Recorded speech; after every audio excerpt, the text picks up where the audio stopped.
Dina mangsa sajen deui kuya jeung monyet papanggihan deui.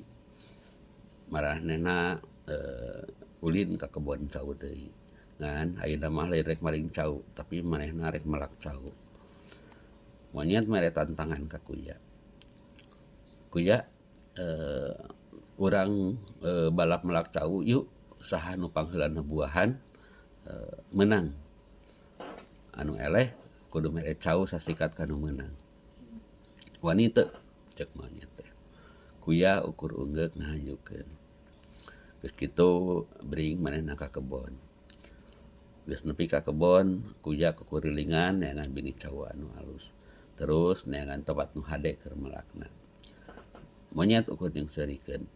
Nah teu nyaho maneh teh ari cau teh tadina tina jantung anu mekar ceuk monyet teh. Nyaho, nah kunaon kitu ceuk kuya. Ah teu nanaon sih. Ngan ngabejaan hungkul ceuk monyet. Geus kitu manehna melak cau sorang-sorangan. Cicing-cicing monyet ngalah jantung cau anu alus. Terus dipelakeun kawas pelak cau nu si kuya. Si monyet yakin kuya pasti eleh. Pasti pelak jantung manehna nu bakal buahan ti heula. Kuya terus nanya, "Ari pelak cau maneh mana?" Ceuk kuya.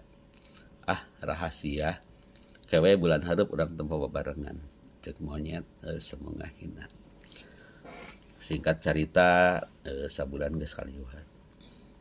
Dua sato anu sosobatan teh babarengan ka kebon nempo pepelakana. Mimiti manehna nempo cau anu dipelak ku kuya.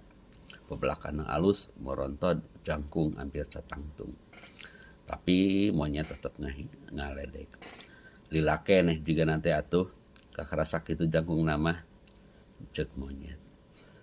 Kuya ukur cicing. Sabab manehna can nempo pepelakan si monyet sakumaha. Geus kitu maranehna ngabring nempo pepelakan monyet. Monyet nyingkapkeun daun cau anu dipake nuruban pepelakana. Barakatak teh kuya seuri barang nempo nu dipelakeun ku monyet teh lain bibit cau tapi jantung cau. Monyet ngarasa kasinggung. Kunaon sia kalah seuri? Kuya teu ngajawab. Tapi manehna ngomong, "Ah hayang seuri we euing mah. Yuk balik ke bulan hareup urang tempo deui ka dieu." Ceuk kuya ngahindar dari tina